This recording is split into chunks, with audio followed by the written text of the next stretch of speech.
উনি নিজেই অনেক যোগ্য আসলে, সুতরাং ওনাকে পরামর্শ দেওয়ার কিছু নেই। ক্রিকেটই তো হচ্ছে না, দেশের সবচেয়ে বড় প্রবলেম হচ্ছে এটাই। তো আশা করি তাড়াতাড়ি করে এগুলো সব সমস্যার সমাধান হবে, নতুন সরকার ঠিকমতো বুঝে নেবে, ক্রিকেট বোর্ডও ঠিকমতো চলবে। সবচেয়ে বড় কথা, ক্রিকেট বোর্ড চলার থেকে সবচেয়ে বড় ইম্প্রুভ হচ্ছে খেলাটা চলা, যেটা মাঠে হচ্ছে না, খেলাটা হচ্ছে না, দেশের ক্রিকেটের জন্য প্রবলেম।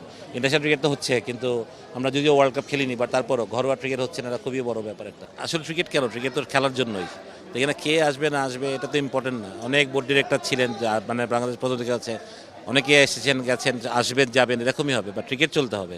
বাট এমন যদি হয় ক্রিকেটই না চলে, তাহলে তো সমস্যা, সত্যি কথা বলতে গেলে। তো আশা করি যে এই চেয়ারের খেলাটা বন্ধ করে ক্রিকেটটাকে আমরা ফিরে আসবো, মাঠে ক্রিকেটটা হবে, এটাই ইম্পর্টেন্ট। অবশ্যই আমিনুল আসাতে আমার মনে হয় যে আমাদের স্পোর্টসের জন্য খুবই ভালো হয়েছে, কারণ ইন্টারন্যাশনাল পর্যায়ে ফুট খেলেছেন, স্পোর্টস সম্বন্ধে অনেক আইডিয়া, খেলাধুলাকে ভালোবাসেন। তো আমার মনে হয় যে মানে আমরা একটা পরিবর্তনের আভাস পাবো। আমার মনে হয় যে ঠিকমতো যদি আমরা সবাই ওনাকে সহযোগিতা করি, স্পোর্টসের মানুষ যারা আছেন, তাহলে আমি অবশ্যই মনে করি যে বড় একটা চেঞ্জেস আসবে বাংলাদেশ ফুল স্পোর্টসে, সেটা সবচেয়ে বড় কথা।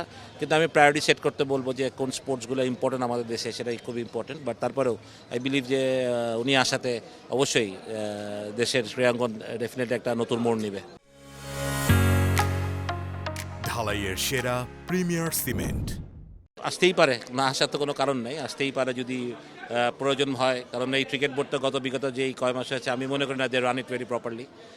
কারণ ঘরোয়া ক্রিকেট হচ্ছে না, আমরা ওয়ার্ল্ড কাপ খেলতে পারিনি, আরও অনেক কিছু হচ্ছে যেগুলা আমার মনে হয় না ক্রিকেটের জন্য ভালো হয়েছে কিছু। বাট আমি বলবো না যে এখানে সবাই খারাপ, সবাই ভালো, এগুলো কথা আমি বলতে চাই না। কারণ যারাই এসে তারা অবশ্যই চেয়েছেন ভালো কিছু করতে, কিন্তু তারা হয়তো হয়নি। বাট অবশ্যই নতুন একটা সরকার এসছে, নতুন ক্রীড়া প্রতিমন্ত্রী আসছেন, উনি ওনার মতো করে চিন্তা করবেন যে কীভাবে করলে কারা আসলে ক্রিকেট বোর্ডের জন্য ভালো হবে, ক্রিকেটকে ভালোভাবে চালাতে পারে, বা অন্যান্য স্পোর্টসে অন্যান্য ফেডারেশনগুলোতেও কারা আসলে ভালোভাবে চলবে, সেটা সবচেয়ে ইম্পর্টেন্ট। ইন্ডিয়ান যে আপনি মানুষটা ইম্পর্টেন্ট না, হচ্ছে যে খেলাটা যাতে মাঠে সচল থাকে, খেলা যাতে ঠিকমতো হয়, সেটা সবচেয়ে বেশি ইম্পর্টেন্ট। ইলেকশন হোক প্রপার, যদি আমার মনে হয় যে ইলেকশনে যদি প্রপার হয়, যার যোগ্য তারাই আসবে, সেটা তখনই মানুষই বেছে নেবে যে কারা আসলে যার যার জায়গায় ঠিকমতো মানুষ নিয়ে আসতে পারলেই হবে। সুতরাং আমার মনে হয় যে আমি জানি না কী হবে ফিউচারে, বাট যেহেতু এটা ইলেকটেড বোর্ড, এটা তো মানতেই হবে। সেই ইলেকশনটা যেভাবেই হোক, ইলেকশন তো একটা হয়েছে, সেটা নিয়ম ভেঙে হয়েছে বা যেভাবে হয়েছে, ইলেকটেড বোর্ড এটা কীভাবে সরানো যাবে বা চেঞ্জ, এটা সরকারই ঠিক করবে।